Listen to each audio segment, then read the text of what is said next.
बहुत समय पहले दिल्ली शहर में शांति और चैन से रहते थे लोग। लेकिन अचानक अजीब घटनाएं होने लगी। रात के अंधेरे में कुछ लोगों के गायब होने की खबरें आने लगी। कई बार लोगों ने बताया कि उन्होंने काले वस्त्रों में लिपटा एक अजीब आदमी देखा जिसकी आंखों से लाल रोशनी निकलती है। यह रहस्यमय व्यक्ति और कोई नहीं बल्कि काला तांत्रिक था। काला तांत्रिक साधारण इंसान नहीं था, वह काले जादू और तंत्र मंत्र का उस्ताद था। उसका मकसद था शहर के लोगों की आत्माओं को कैद करके अपनी शक्ति बढ़ाना। उसके पास एक काला खोपड़ी डंडा था जिससे वह भयानक मायावी शक्तियाँ निकालता था। शहर में बढ़ते आतंक की खबर जैसे ही हीरो परमाणु तक पहुंची, उसने ठान लिया कि वह इस बुराई का अंत करेगा।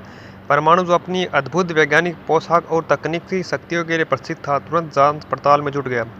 एक रात परमाणु ने उस रहस्यमयी छाया का पीछा किया। वह एक पुराने खंडहर तक पहुंचा जहां काला तांत्रिक अपने शिष्यों के साथ तांत्रिक अनुष्ठान कर रहा था। अचानक आसमान में काले बादल गिर गए और बिजली चमकने लगी। तांत्रिक ने खोपड़ी वाले डंडे को उठाकर मंत्र पढ़ना शुरू किया।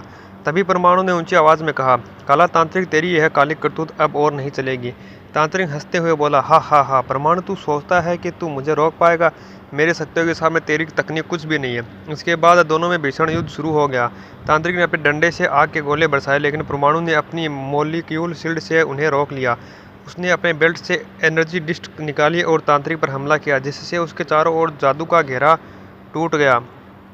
लड़ाई के बीच परमाणु को पता चला कि तांत्रिक की सारी शक्तियाँ उस खोपड़ी डंडे में छिपी हुई है। जब तक वह डंडा उसके हाथ में है, उसे हराना नामुमकिन है। लेकिन डंडा तोड़ना भी आसान नहीं था, क्योंकि उसके चारों ओर एक अदृश्य ऊर्जा परत थी। परमाणु ने चतुराई से योजना बनाई। उसने तांत्रिक को गुस्से में उकसाया और खुद खंडहर के एक तरफ भागने लगा। तांत्रिक अपने अहंकार में उसके पीछे दौड़ा और लगातार मंत्र पढ़ता रहा। जैसे ही तांत्रिक ने जोरदार हमला किया, परमाणु ने अपना ट्रांसमिटर बीम चालू की और तांत्रिक की ऊर्जा उसके खिलाफ मोड़ दिया। ऊर्जा का झटका इतना तेज था कि डंडा उसके हाथ से छूटकर गिर पड़ा। उसी क्षण परमाणु ने छलांग लगाकर डंडे को पकड़ लिया और अपनी लेजर किरण से उस खोपड़ी को चूर चूर कर दिया। डंडा टूटते ही काला तांत्रिक की सारी शक्ति खत्म होने लगी। उसके शरीर से धुआं निकलने लगा और वह कमजोर होकर जमीन पर गिर पड़ा। उसने चीखते हुए कहा, नहीं, यह असंभव है, मेरी अमरता, मेरा साम्राज्य सब खत्म हो गया। परमाणु ने शांत स्वर में कहा, बुराई चाहे कितनी भी बड़ी क्यों न हो, अंत में अच्छाई ही जीतती है। कुछ ही पलों में काला तांत्रिक राख बनकर हवा में बिखर गया।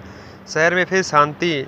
अगली सुबह अखबारों में खबर छपी, परमाणु ने बचाया शहर, काला तांत्रिक का अंत खत्म हुआ।